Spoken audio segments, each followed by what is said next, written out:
can make that better. Tune in to the Ateneo Senior High School's first radio program, SOAR, the Seniors On Air Radio. Don't change that channel yet because SOAR is ready to put the you in you. SOAR, Seniors On Air, here on Radyo Katipunan, 87.9 FM. Radyo Katipunan, 87.9 FM. The Jesuit Hour. Wait, what? No! Let's try that again. Join the fun bunch of the Hugot Hour with Father J-Boy as we talk about anything and everything under the sun. Share your everyday Hugot moments and everyday Hugot quotes. G, tara na! Usap tayo. Bring your own baon. Bring your own Hugot. The Hugot Hour with Father J-Boy and friends gathers every Monday at 6:30 to 8 in the evening. Only here on Radyo Katipunan 87.9 FM.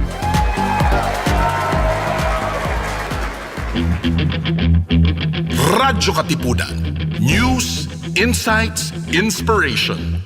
Radyo Katipunan. Down from the hill and down to the world. Radyo Katipunan. The voice of the Blue Eagle. Meron? Ano nga ba ang meron?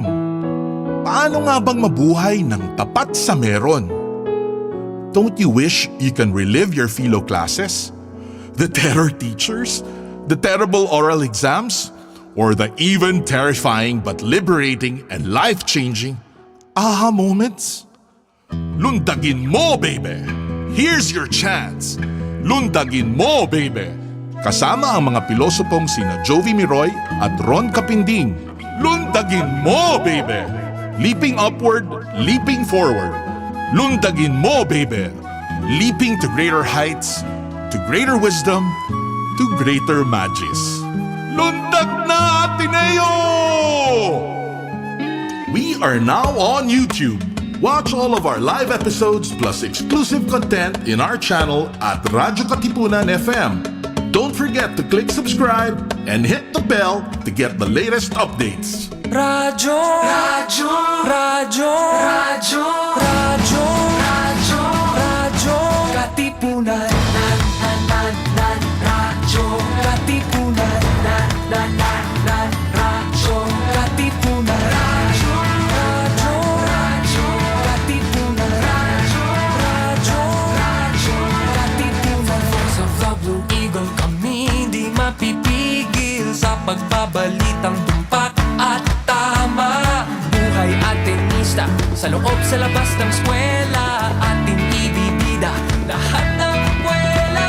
Radyo, Radyo, Radyo, Katipunan, Radyo, Radyo, Radyo, Katipunan, Radyo, Katipunan,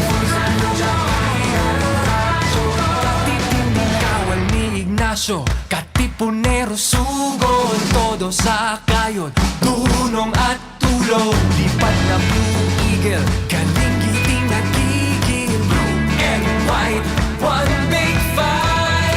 Radyo, Radyo, Radyo, Katipunan, Radyo, Radyo, Radyo, Katipunan, Radyo, Katipunan, Radyo,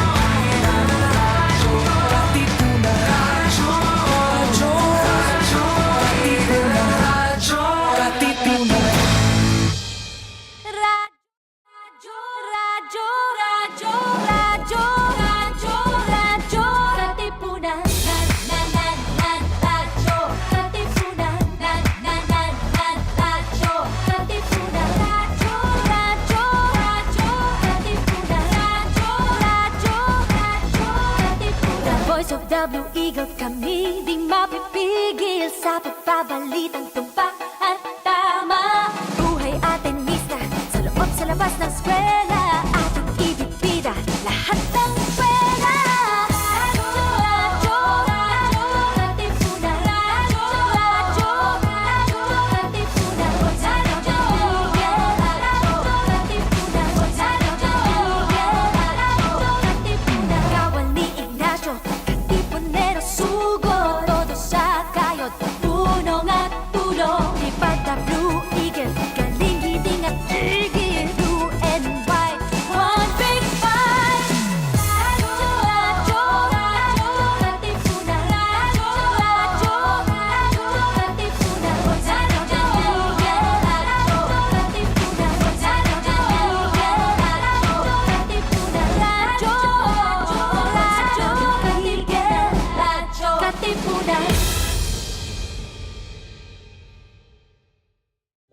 pwede. Baka naman pwede? Baka naman pwede. Mga isyung napapanahon ating pag-usapan. Baka naman pwede. Gamit ang mga pananaw mula sa iba't ibang kalinangan. Baka naman pwede. Mula sa Institute of Philippine Culture, kami inyong samahan, tayo'y maghuntahan.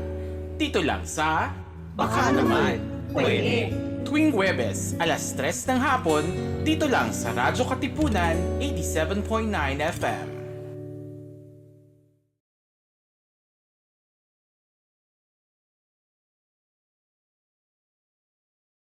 Nakikinig kayo ngayon sa Baka Naman Pwede, isang programa ng Institute of Philippine Culture at ng Radyo Katipunan na naglalayong pagnilayan ang mga napapanahong issue gamit ang lente ng agham panlipunan o social sciences.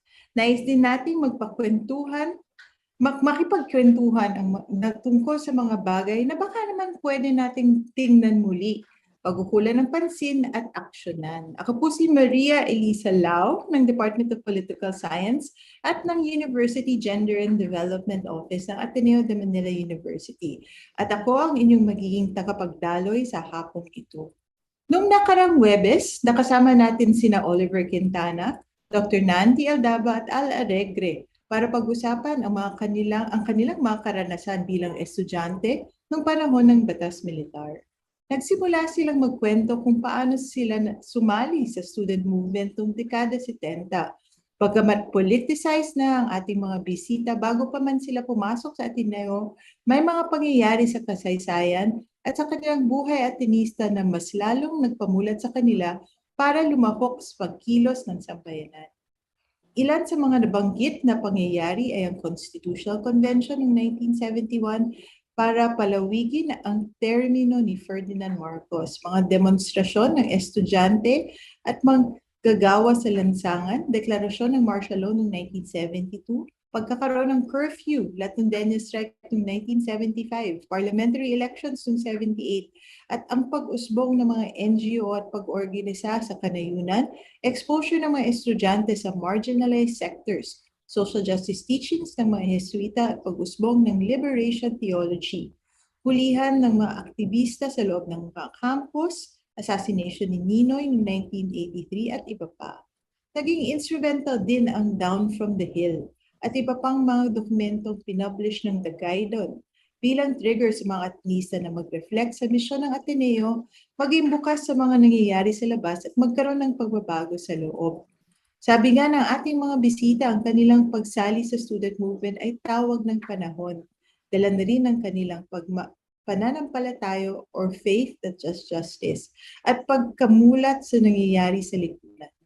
Pagamat nakadaramdam din sila ng takot, ipinagpatuloy din nila ang kanilang advokasya, dala na rin ng kanilang paniniwala at kapusukan bilang mga kabataan. Bilang panghuli, pinanawagan nila ang ating mga bisita na baka naman pwedeng ipagpatuloy pa natin ang ganitong mga usapan, lalo na sa pagitan ng mga nakakatanda at kabataon or intergenerational conversations para makapulot ng aral ang bawat isa sa pag-organisa at pagkilos sa sambayanan. Para sa mga gustong balikan ang mga nakaraang episode ng Baka naman pwedeng bisitahin ang Facebook page ng Institute of Philippine Culture at Radyo Katipunan. Ngayong hapon, bilang bahagi ng ating month-long commemoration sa Declaration ng Batas Militar noong 1972, makakasama natin ngayon sina Dr. Tina Montiel ng Department of Psychology at Ms. Maria Virginia Yap Morales, Davao Writers Guild, para magkwento ng kanilang mga karanasan bilang mga babae sa social movement ng dekada 70. Sa mga manonood natin sa Facebook, pwede kayong sumali sa ating kwentuhan. Mangyari lamang i-type ang inyong mga komento at katanungan sa comment section at babasahin namin ang mga ito sa Q&A portion na yan. Ngayon, hayaan niyong ipakilala ko muna sa inyo ang ating mga bisita. Si Dr. Cristina Montiel ay kasalukuyang Professor Emeritus ng Ateneo de Manila University. She has been with Ateneo for more than 4 decades and has served as Peace and Political Psychology Professor. Pinili siya bilang Outstanding Psychologist ng Psychological Association of Philippines noong 2016 Naging consultant rin siya ng Commission on Human Rights at Office of the Presidential Advisor for the Peace Process. She was also elected to the roster of academicians of the National Academy of Science and Technology, or NAST, which was one of the highest marks of distinction in the field of science and technology. Sa ating mga tagapakinig at manonood, bigyan natin ng masigabong virtual na palakpakan si Dr. Tina Montiel. Welcome sa Baka Naman Pwede, Ma'am Tina. Second time na natin magkita dito. Kamusta naman po kayo today? Magandang hapon sa lahat at salamat sa pag-anyaya. At kani-kanina lang nagkita lang tayo. Sa misa ng Holy Spirit, tama. The first one, apparently, the first community mass, I think, of the Loyola schools, coming back from the pandemic. So many momentous occasions today. So welcome back to the show, Ma'am Tina. Ang susunod ko namang ipapakilala sa inyo ay si Ms. Maria Virginia Morales. Ms. Maria Virginia Morales is the author of the book Ascending the Fourth Mountain, a personal account of the Marcos years, that was published by the Ateneo de Manila University Press. The book is a personal account of the author about her experiences and exposure to activism while studying at the University of the Philippines, Diliman, during the late 60s and early 70s. Her continued activism up to the present and her attempt to locate her personal and family's experiences within the nexus of historical developments and social, political, and economic structures in the country today. So sa ating mga tagapakinig at manonood, bigyan rin natin po si Ms. Maria Morales ng masigabong virtual na palakpakan. Welcome po sa Baka Naman Pwede. And although I just met Maria earlier, we had a good conversation. So hello, Maria. Please do greet our viewers. Hello. Hello, everyone. Ayan.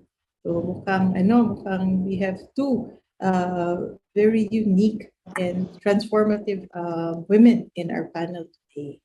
Ayan, maraming salamat muli sa pagtanggap ng ating imbitasyon ngayong hapon. Katulad na nabanggit ko kanina, ang episode na ito ay bahagi ng ating komemerasyon sa ika-50 anibersaryo ng Deklarasyon ng Batas Militar sa Pilipinas. Bago tayo magsimula, baka naman pwede nyo muna kaming kwentuhan kung ano-ano ang mga kakaabalahan ninyo ng mga nakalipas na araw. So, ayun, parang before we get into discussion about martial law, maybe you can tell us what are you up to nowadays, no? Quite a different, for Ateneo, it's the start of a new school year on site, so a lot of exciting things. But maybe we can start with Tina. Anything new or what are you working on now? Wala naman, nasabi mo na lahat. Okay na. Salamat, okay na. And Maria, anything that you would like to mention? What are you doing nowadays? Well, nowadays I'm 77, so nowadays I'm focused on really facing up to being 77, di ba? Kailangan palang pag-aralan yun. Paano tayo magiging elderly? So I've been meeting a lot of health challenges lately. So I took the occasion last week nung medyo nagluwag na yung mga lockdowns, no? Kasi we've been isolated in our lockdowns for 2 years. So I took the occasion to go to Manila, visit one of my children, Paul, who lives in Manila. And it was also an occasion for me to meet up with my university friends who I have been in touch with mostly sa mga ganito, mga Zoom meetings natin, Zoom conversations, and with whom I spend my birthdays, our birthdays, our anniversaries, or whatever, for the past 2 years. And pareho din kami ng reflections. It really is to face up to our situation in the present days and then plan and then watch our next step, di ba? Kasi kailangan medyo mas careful na ngayon ang ating next step kasi well, we are elderly, we can fall, we can be this or that. But nagkasundo kami that the most important thing is to be able to face up to whatever it is that we're we are confronted with, we are challenged with, and to realize, isang biggest learning ko dito is it is the actualization talaga of the impermanence of things. Yun yung matinding reflections na dumating sa akin in the past weeks, is the impermanence of things. So that even when we talk of martial law, and if you notice when I write Ascending the Fourth Mountain, I'm taking a hindsight. So ang paningin ko parate is, okay, ito yung martial law, we can talk about it as if, martial law started, etc., and so on until the big movements and all. Ako naman, I take another view. I take it from the end of martial law. I take it from the people power revolution, but I then try to look back and see, and maybe see better. I was able to see better. I hope my reader is able to see better. Ano yung naging challenges, tsaka ano ang naging weaknesses, tsaka problems ng movement at that time. Because I'm able to take already the hindsight. No? So ganito rin, as an elderly, ganun ang nakita ko rin. No? We are, it is the impermanence of things. If you think that if you are a dictator, you will live forever, you will not. No? To know that reality, is really important for leadership to realize that. And as an elderly, ma-realize mo yun, no? It's always the impermanence of things. Ang bilis magpalit ng pangyayari sa ganitong edad. And a lovely reflection. Pang-una pa lang na, segue. Ang ganda na talaga ng nasabi ni Maria. Pero wala yan sa libro ko eh. That's why people are saying, parang biting kami doon sa libro mo kasi it ends in 1990, no?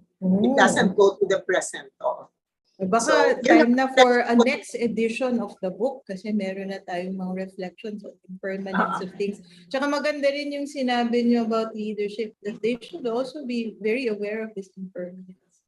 That their time in power is something that, well, it's not really theirs. It belongs to you. Well, not only, the dictatorship implodes from its own weight. Any centralized, over-centralized authority will implode from its own weight. Dahil na lang sa tindi nung bit-bit niyang power, yun na mismo ang mag-pull down sa kanya. So for leadership, it must really be able, for good leaders, must be able to master power. Power with rather than power over. Yun ang paniniwala ko. That was a wonderful opening statement. Ma'am Tina, before we move to sort of the context of all of this discussion, which is martial law, maybe you'd like to also give something in the beginning, no? Parang maybe some of your thoughts over the past week, maybe in the mass earlier, baka may naisip rin kayo ng mga insights that we can share before we do the context of our discussion. Nakakatuwa naman yung past 12 months na nakita may bago mga henerasyon ng mas bata sa amin na naninindigan na para sa kanilang paniniwala ng kabutihan sa kapantayan at kalayaan sa ating lipunan. At marunong na rin sila medyo, or tayo, o lalo pa yung mga bata mag-operate sa kalsada in a medyo creative way. Nakakapaglikha sila ng mga bagay-bagay na mga kilos na hindi katulad ng henerasyon namin, pero galing talaga sa kanilang pagka-invento kung paano kikilos sa mga panahon na ito. Kaya nakakatuwa, hindi naman pwede na ako mamatay. Hindi naman gano'n na. Pero pwede na kami mag-exit. Kaya pwedeng konting nung panahon ng halalan, although matalo nga kami or tayo, malaking pagbabago sa aking kalooban ng tuwa at pag-asa na nag-enjoy rin naman ako sa kampanya. So yung mga mas bata, kumikilos na sa sariling inisyatibo nila. Kaya, ah, wala na akong masabi na nagpapasalamat ako sa, kumbaga kanina sa misas, the good spirit. Sa good spirit na kumikilos sa ating lipunan. And that's something I also do share, no, watching our fresh grads are used to come out into the world with that kind of understanding kung ano yung kailangan nila. And talagang handa sila na tumulong. So shout out to the graduating batch. You did a good job, especially this last 12 months. Ayun. But let's go back naman to when you guys were the graduating batch or parang during those times. So balik tayo. I'm sure that merong mga nag-udyok dito sa mga kabataan ngayon para kumilos, especially in the last elections. During your time, what were the sort of what was the impetus? So, what were the first things that made you step out of your comfort zone, so to speak? What made you move, especially during this time, before martial law? Maybe we can start with Maria. No? What is the beginning of that story for you? Saan ako nag-umpisang magkumilos? Ganun. When I went to Diliman, it was the 1960s, diba? I think yung mga leaders na nakikita nating mga insurgencies, notably yung Communist Party, yung Moro National Liberation Front, yung mga leaders na yon, nanggaling doon sa panahon na yon, yung mga 1960s. By the time I entered the university, they were already there. Well, what was I doing in the university? Mostly, kami, paano ba yun? Yun ang ini-explain ko doon sa memoirs ko. Nanggaling ako doon sa henerasyon ng Susan Amalia movies. You know the Susan Amalia movies, di ba? Yung mga romance tales. Laki kami doon sa ganong klaseng kultura, sabihin na natin. We were reared in that. But the 1960s was also a chance for us to expand our own consciousness. I had my own aspirations for to look beyond what I could see was my reality, to look beyond that. And UP was the perfect opportunity dahil sa UP, lahat ng tao na namimit mo sa iba't ibang parte ng Pilipinas, iba't ibang henerasyon, mula sa professor mo hanggang sa mga kaklase mo, no? At doon nakikita mo yung iba't ibang klaseng pamumuhay, iba't ibang kultura, halimbawa kultura ng pagkain, no? You meet a lot of people, ibang-iba pala yung mga cuisine natin, etc. Very much different from what I was used to. But short of saying, the time I spent in the university as an undergrad was really a time for me to get to know a bigger world, much more than the world that I grew up in Davao City. Because the world I grew up in Davao City was a very small city.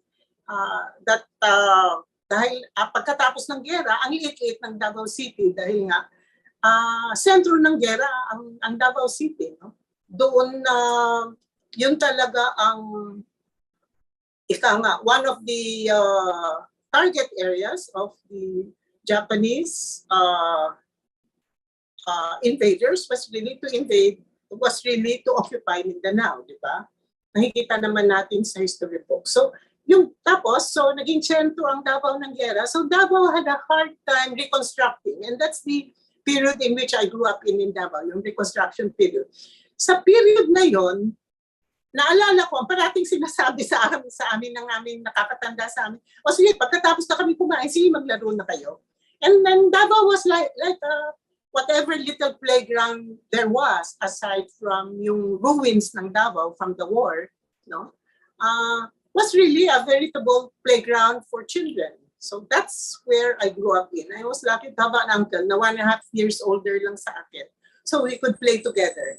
So coming to university, nakakakita ka ngayon ng ibang klaseng pamumuhay. So what do I remember from the university the experience of, dahil galing ako sa eskwela na hindi naman kami co-ed noon sa Davao eh.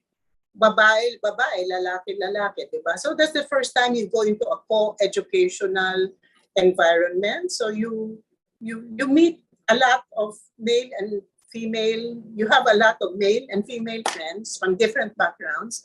And nakakatuwa lang yun. Tuwang-tuwa lang kami sa mga outings, tuwang-tuwa kami sa lantern parades, tuwang-tuwa kami sa air rides, etc. But there were unusual people at the basement. They would say, yung mga tao sa basement, naka-dark classes sila, naka-parade sila, etc. And of course, it was also a period of the anti-Vietnam protest and all that, and folk songs. So yun ang exposure ko. Pero ako mismo, sa pagkatao ko, I opted to learn more about the world and not to get involved in any of this. Okay, cut the story short. 1969, I got married to my boyfriend, who was my boyfriend from university. We were together for most of the years that I was in university, and so in 1969 we got married. So it was probably it was a good marriage to the extent that, again, lumawak naman yung mundo. Kasi yung pangasawa ko naman, napakalawak ng kanyang political horizons. No? Pero, it was then I realized that iba pala yung pananaw niya sa pag-aasawa. For him, marriage was not a settling down. For me, it was a settling down kasi yun yung exposure ko eh. No? At saka galing ka nga sa Susan Amalia movie, so akala mo meron yung, you meet a guy and then you live happily ever after, etc., etc. So short of saying, at that point, or in a little while, very little while, in 9 years' time, by the time my son was, anyway, martial law was declared 1972, di ba? And soon after, I gave birth to my daughter. So it was soon after that you really realize, malaki ang self-denial ko. I had a husband who was not coming home. Uwi siya ng madaling araw na, etc. So for a long time, I blamed myself kasi hindi ako marunong magluto, etc. Alam niyo naman yung after World War II homes, ang dami natin mga katulong. Halos yung middle class noon, hindi gumagawa sa bahay. Ako hindi marunong magluto when I got married. So, parating nasa mind ko yun, siguro kasi hindi ako magaling magluto, etc., etc. But it was later on that I realized I'm in some sort of limbo, some sort of self-denial. So, one day in 1974, I found myself on the ground, and this was my transformation. Wala akong political background. No? So this was my transformation, to get down on my knees and say, ano ba ang katotohanan? And that truth is the truth that comes to me from then in 1974, up to now when I tell you about the impermanence of things. Kasi since that time, dumating yung katotohanan sa akin ng unti-unti. Yung pala,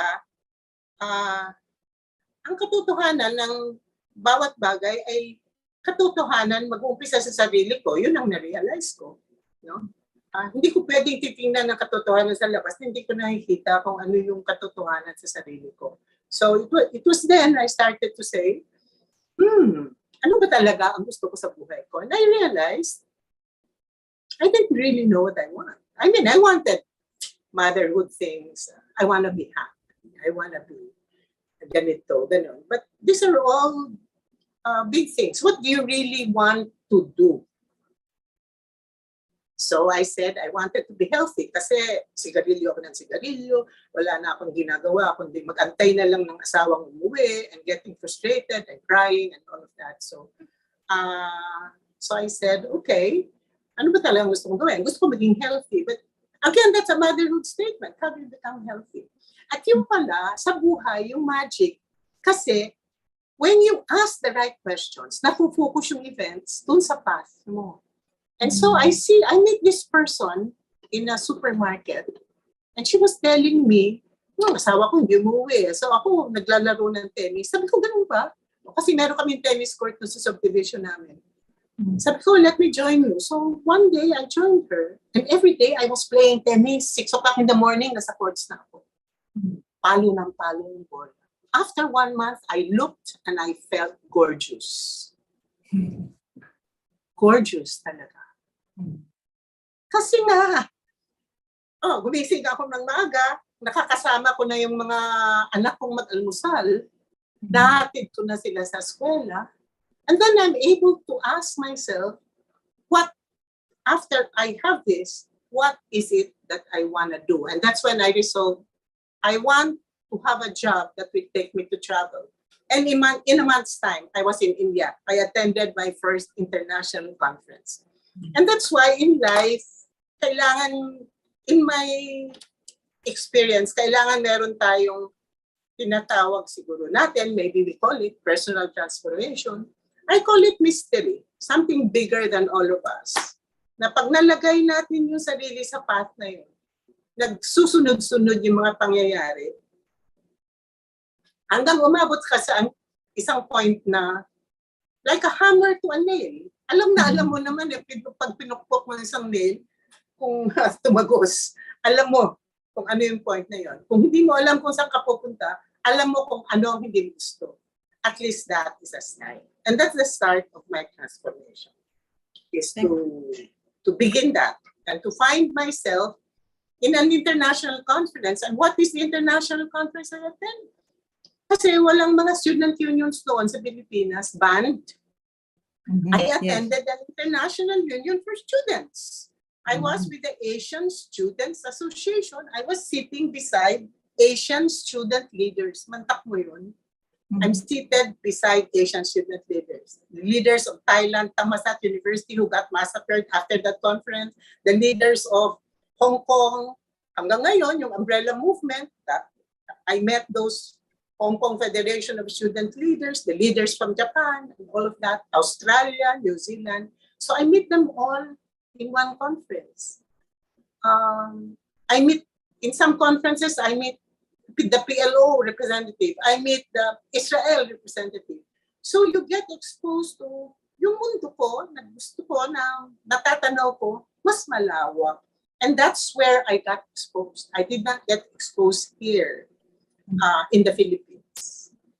I got my awareness from the conference that I attended because the conferences always had a yung tinatawag na development education portion of conferences where we really actually went to communities. If we had a conference in India, we went to an Indian community. At nakikisalamuha talaga kami dun sa mga tao sa komunidad na yun. Pabag-usapan namin yung mga problema nila, etc. Ganun din, when I went to Singapore, ganun. When you go to Thailand or Hong Kong, you're able to talk to people face-to-face and find out ano talaga yung nagiging problema. So I'm very lucky, blessed in that sense, that my transformation happens in a very mysterious and manner, magical in a lot of ways. Every time I get tired in the course of my struggle, every time I get tired, I always remind myself, teka muna. Diba? Hiningi mo to eh. To be on this path, to know more. So I ask for the truth, and I'm braver. I must be brave to know that, to say the truth. Yun ang aking transformation. Thanks, Maria, for that. And I truly enjoyed walking through that journey with you, not just listening to your story now. And how, as you said, no, parang you push yourself. In today's lingo, sinasabi ng mga bata, ginusto mo yan eh. Go, push mo yan. Finish mo yan. Ayan. So maganda rin yung daloy ng kwento. We'll get back to you, but same question for Tina. And I know part of Tina's story. But I know that there's a new generation of leaders and women who'd like to hear from you, no? Parang during that time, martial law, parang what brought you into that world, no? And how did you grow or move from that? yung medyo nag-recruit sa amin may kasalanan dito yung mga Jesuita. Si Father Jose Blanco, nag-recruit siya sa mga student leaders, tapos dinadaan niya sa workshop, sa brainwashing din sa workshop. Andiyan yung sinasabi sinasabi sa amin na ang laki ng agwat ng talagang at ang kultura ng maraming mahirap at pakonti lang ang mayayaman, yung mga ganon. At anong pwedeng gawin. Tapos dinidikit namin yung aming pananampalataya sa yung mahiwagang incarnation to make flesh what we believe in. So kung ano man ang paninindigan namin, talagang gagawin namin. So at that time, mga 72, gano'n. Nasa masa ako, malayang samahan ng mga mag-aaral.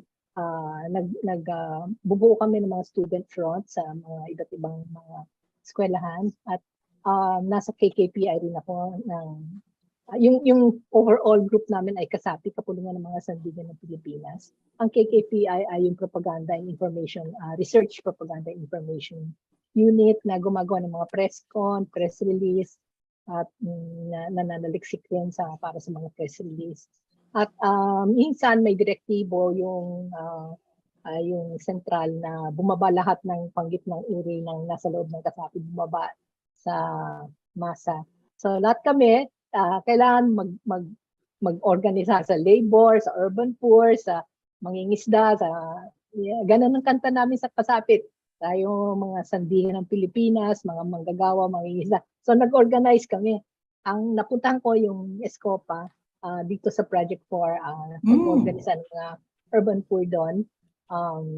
Tapos yung mga October 72 nung nag-declare ng martial law na raid, yung Escopa, mga 50 sa kanila na dampot na sa Krame, na nakulong sila sa Krame. Kaya eventually, fast forward, may mga 72 yata kinasal ako to somebody, an urban poor organizer. Fast forward, yung naging parang papel ko sa Kilusan, yung Lingap Bilanggo, yung parang kalingain yung mga detenidong politikal. So doon talaga ang involvement ko na palayain ng mga nasa bilangguan, ng mga political detainees at lagaan yung mga yung welfare nila, bantayan na hindi sila masyado torture, pero actually yung first 2 weeks ang medyo tagilid. Pag hindi mo pag hindi sila na-declare na nadampot sila ng first 2 weeks, na torture na yan. Kaya medyo mahirap. Kasi yung first 2 weeks doon kinukuha yung mga pangalan at address ng ibang kasama. Kaya as soon as madampot, dapat i-declare na nakuha sila. So, yun ang mga ginagawa natin yung panahon ng ML. Cristina, and I guess parang you're talking about a particular place and time, like in the 70s, in this hour of remembering. Yung tanong ko kasi nga, ito rin yung tema nitong week na to, yung what was distinct about being a woman taking on these roles during that time? So I think you talked a lot about the role of youth, which I also hold in very high regard. Pero para sa isang kababaihan, doing this type of work during that time, what do you think was distinct? What was difficult? Maganda ang tanong na yan kasi hindi yan tinatanong noon. Ang tinatanong noon ay paano lahat kami makakatulong sa bayan, pero hindi tinatanong ang pagkarespeto o pare-pareho ang babae sa lalaki. Kaya kahit sa loob ng Kilusan, hindi pantay ang pagtrato sa babae. Sa iyo so kung ano yung mga papel ng babae sa Kilusan, theoretically dapat pantay, pero alam ng mga kasama na hindi naman ganyan, so yung isa courier, kasi hindi naman sinesearch yung babae as much as sinesearch yung lalaki. So courier, housekeeper, poste. Poste is doon ka drop box, doon ka magbabagsak ng notes or messages. Yun, alam ko yung iba ginagamit yung babae, political family para frente pag nag-UG. UG means underground. Pag mag-UG, iba yung UG sa rural, iba yung UG sa urban. Pag UG sa rural, pwede kang panatiliin yung iyong sariling identity kasi meron kayong sariling kampo. Pero pag sa urban, papalitan mo, babaguhin mo yung buong identity mo. So, gagawa ka ng bagong pamilya, bagong kwento, yung iba, mga lalaki magwiwig, para kunyari babae sila yung ganon. So, minsan, political wife, kinukuha para front ng pamilya ng nagiging ibang identity ng mga nagtatago ng lalaki. Which may hidden narrative yun, na yung lalaki pwede kumuha ng more than one woman. No? Tapos, isa pa, yung mga babae na nadadampot, sexually abused. So, yung sexual abuse, meron din sa lalaki, pero mas grabe ang sexual abuses pag babae ang nadadampot. And mas vulnerable yung babae sa sexual abuses. Hindi ito ng military, no? Hindi ito masyadong pinag-uusapan kasi shame, fear, all those emotional overtones at that time. Gano'n, no? Pero as time passes by, women unti-unti na pinag-uusapan. Pero hindi pa masyado hanggang ngayon hindi pa masyado, parang medyo sensitive. Although sa mga intimate friends, pinag-uusapan na. No? Yun ang mga, at saka yung babae, bilang asawa or not even asawa, lover or whatever, partner at saka nanay. Yung pagka-nanay, iba ang nanay sa tatay, sa totoo lang. Yung nanay, at least for me, talagang hindi ko nahiwalayan yung maliit na anak ko. Pag pinilit na hiwalayan ko, yung masisira ulo ko talaga. Although, sira talaga ulo ko. Pero hindi naman ganun kasira. No? I mean, pag pinilit na maghiwalay kami ng anak ko, masisira ulo ko. Alam ko. So from the very start, nagsabi ako, kahit anong gawin niyo sa akin, hindi ko hihiwalayan yung anak ko. And then, so, hindi ako masyadong nag-UG na malalim, medyo semi-UG or ano. Kasi nga, kailangan mag-alaga ng bata. Yun ang masakit sa mga ibang nanay, yung pagkahiwalay sa anak nila, yun ang pinaka-heartbreaking na hindi maintindihan ng mga lalaki, talagay ko. Ibibigay sa kolektibo na mag-aalaga. May mga kolektibo na mag-aalaga sa mga bata, or mga lolo mag-aalaga. Pero heartbroken yung nanay, heartbroken. Kahit mag-UG na yung nanay, sabihin natin mahal niya yung bayan, mahal niya whatever. Heartbroken, mas warak ang puso ng babae pag naghiwalay sa anak. And I'm sure, ang bata rin, warak ang puso pag nahiwalay sa nanay. Baka sa tatay, hindi masyado, pero sa nanay talagang mahirap. So yun ang mga, and tinanong mo ito, kasi ibang-iba talaga ang karanasan ng babae sa struggle. And thank you so much for sharing, because I think these are difficult things to talk about. But definitely, parang it forms part of our collective history also, because this is part of what we went through during the time. Nung nasabi po ang political wife, yung parang concept ng political wife ngayon is nothing that like you explained, because when we say political wife now, it's a very different picture being painted. But it is, in fact, during that time, ibang-iba yung description na binigay mo, ibang-iba yung journey.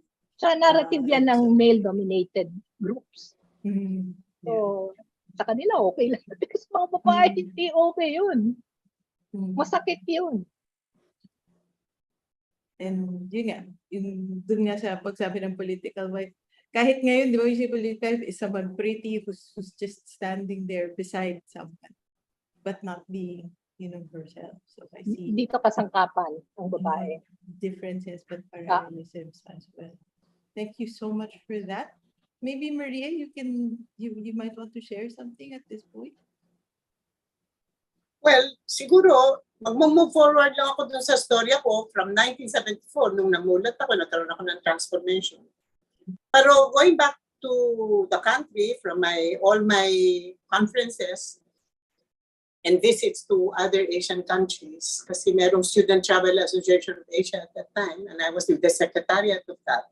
But coming back to the Philippines, syempre, mas gusto mo ng meron kang ginagawa na mas sa Pilipinas naman.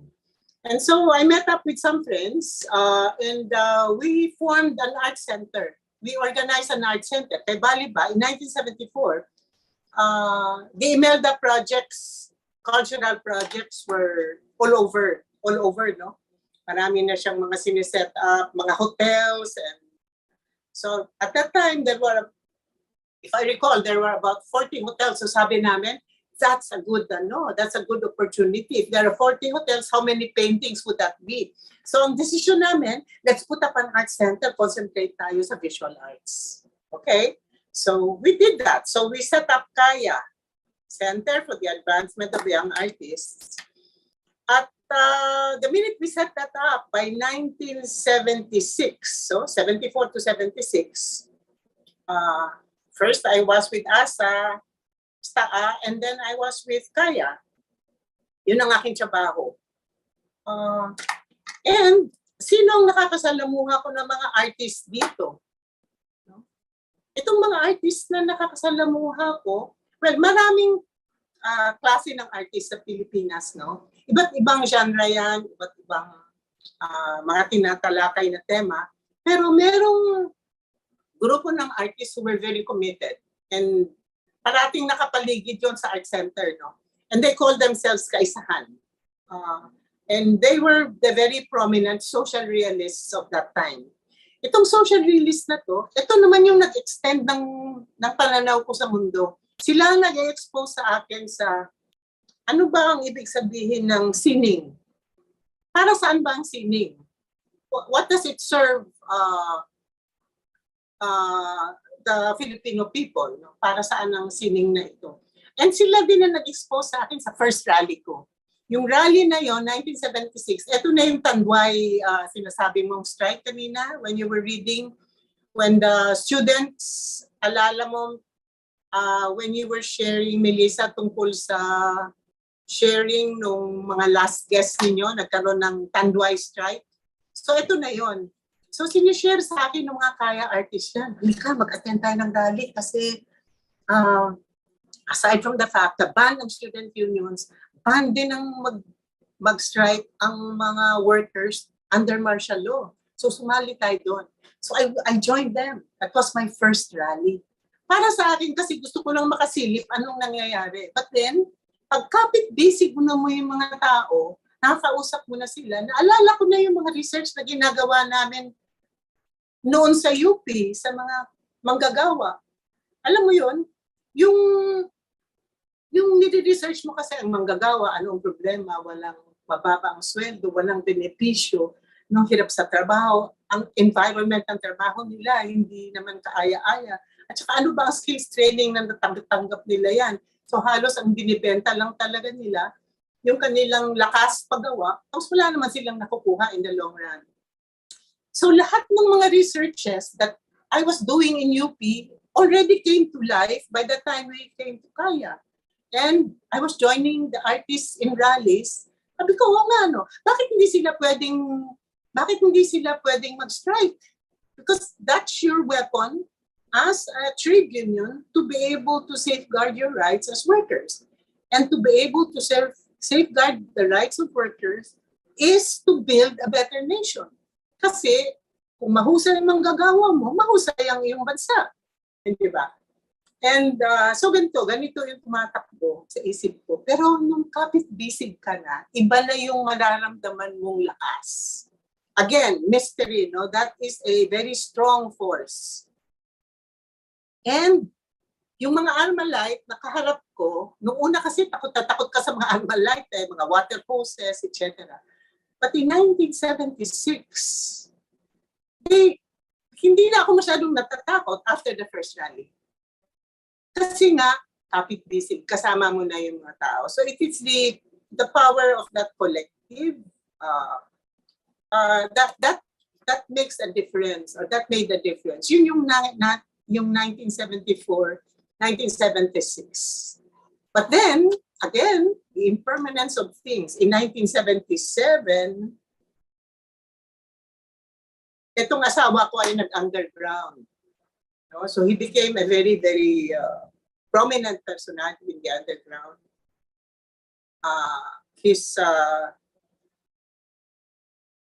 Before that, naghiwalay na ako ng tirahan. Like sabi ko sa kanya, kung hindi naman tayo magkakasundo at hindi ka naman umuwi, at sabi nila, meron ka na namang ibang kinakasama, but he always denied this. But in 1977, kumuha na ako ng apartment, bubukod na kami ng mga anak ko.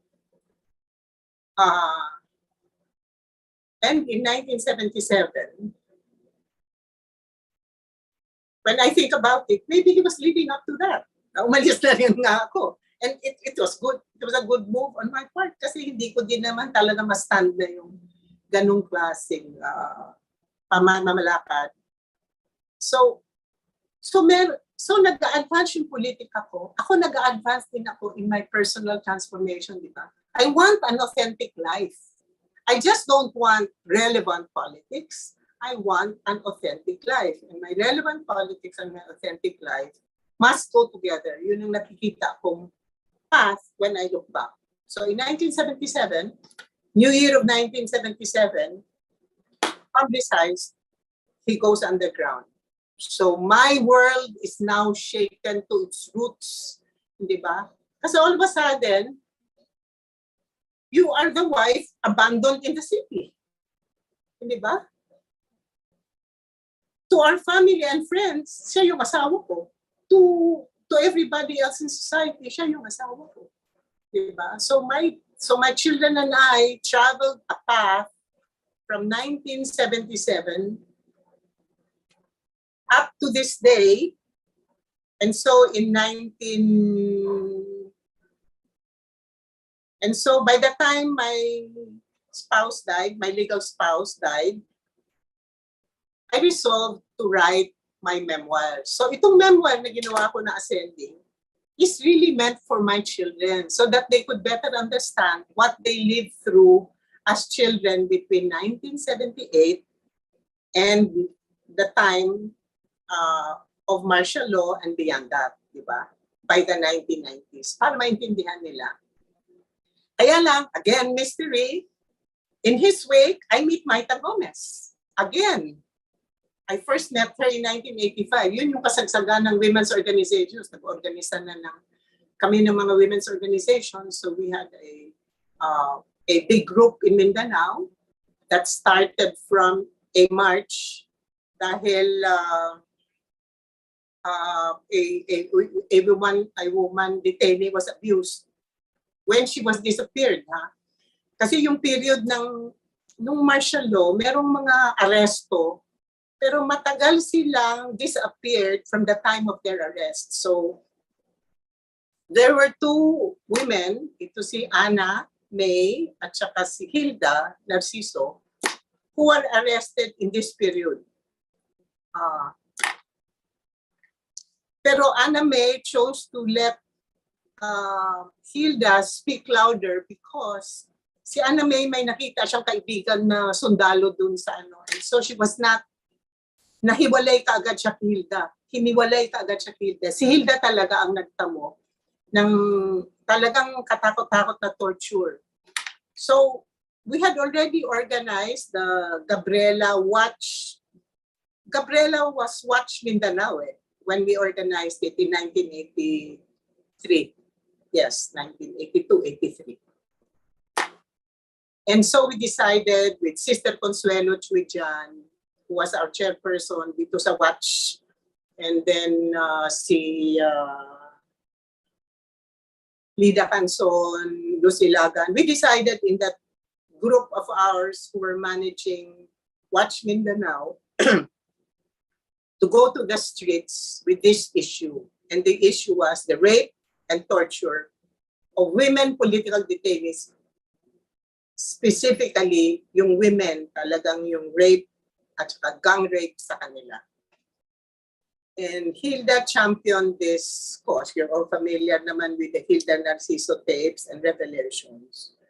And so doon nag-umpisa yung aking activism ng itong sinasabi na nga ni the activism of the sort that Tina is talking about. Yung aktivismo na mas organisado. At nangyari yan sa Mindanao para sa atin. Thank you so much. And hindi ko alam kung saan napunta yung isang oras, pero napakalalim kasi ng mga kwento ninyo. But I think at this point, because you talk about your own efforts to organize collectives, also to organize women, and I think this is a fitting end also for this today's session, no, for today's episode.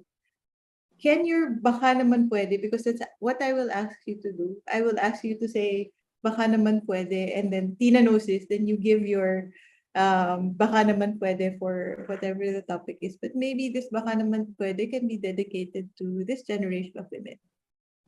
Baka naman pwedeng meron kayong masabi para naman sa susunod na henerasyon ng mga kababaihan na nag-oorganisa, nangangarap para sa bayan, ng mas mabuting kinabukasan para sa lahat.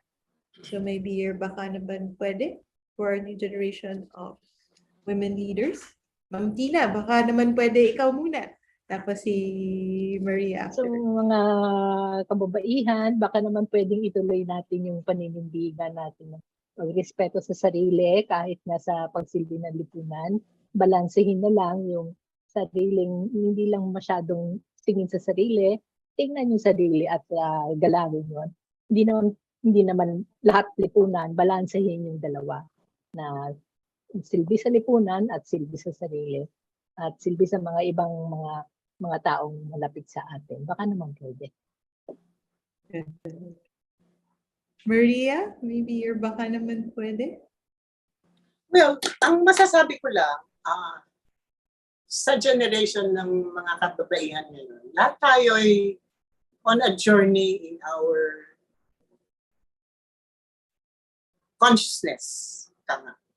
A much bigger consciousness to be able to understand the 21st century that we are living today. Diba? Umpisa na nga tayo sa mga pandemics, environmental issues, etc. etc.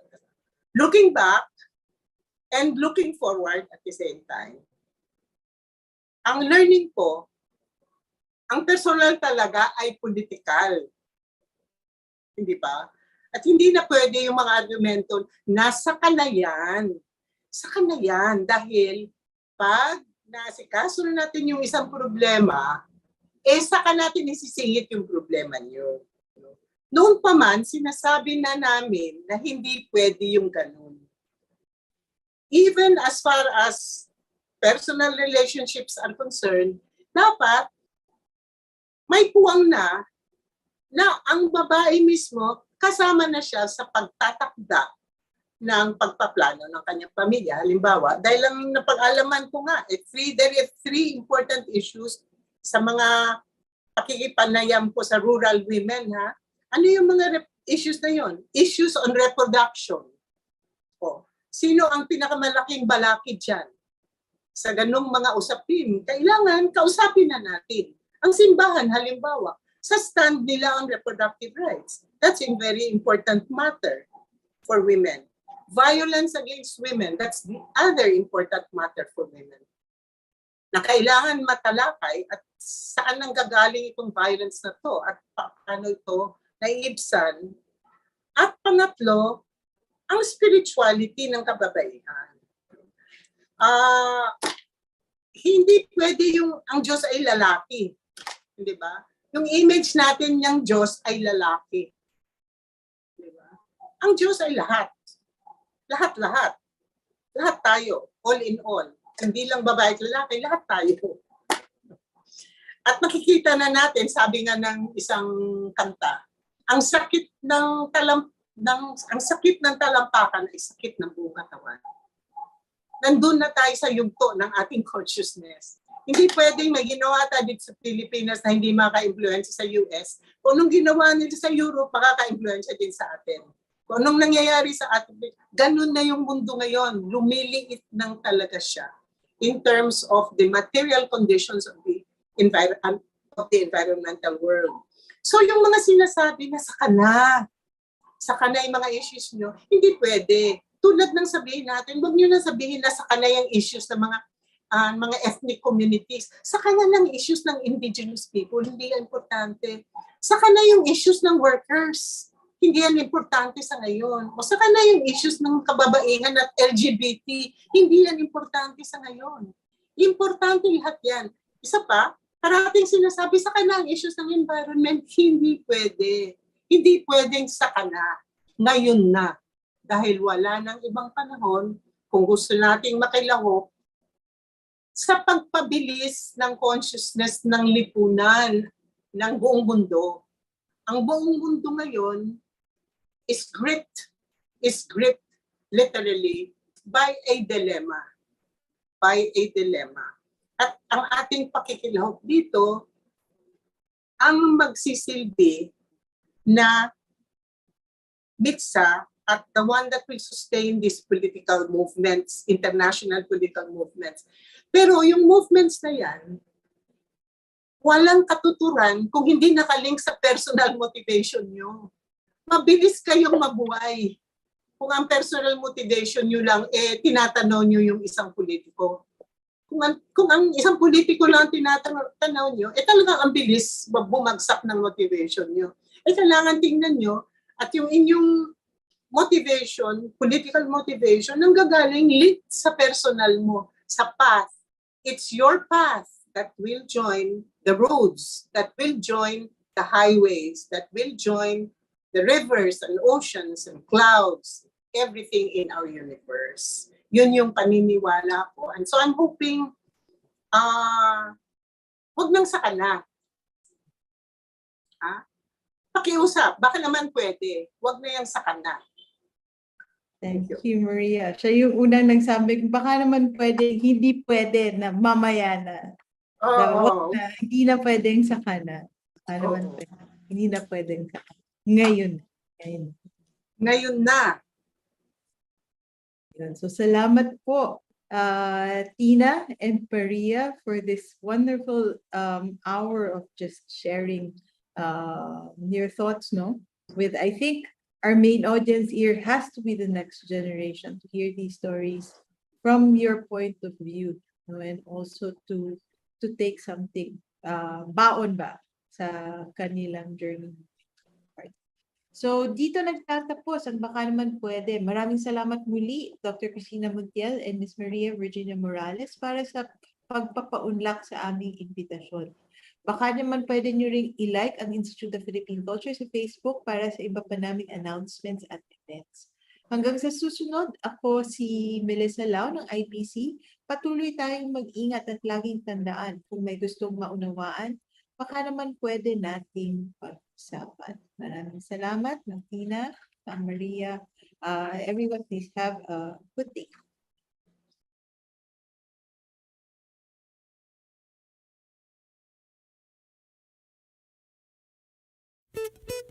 Baka naman pwede. Baka naman pwede? Baka naman pwede. Mga isyung napapanahon, ating pag-usapan. Baka naman pwede. Gamit ang mga pananaw mula sa iba't ibang kalinangan. Baka naman pwede. Mula sa Institute of Philippine Culture, kami inyong samahan, tayo'y maghuntahan.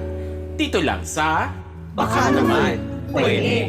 Tuwing Huwebes, alas 3 ng hapon, dito lang sa Radyo Katipunan, 87.9 FM.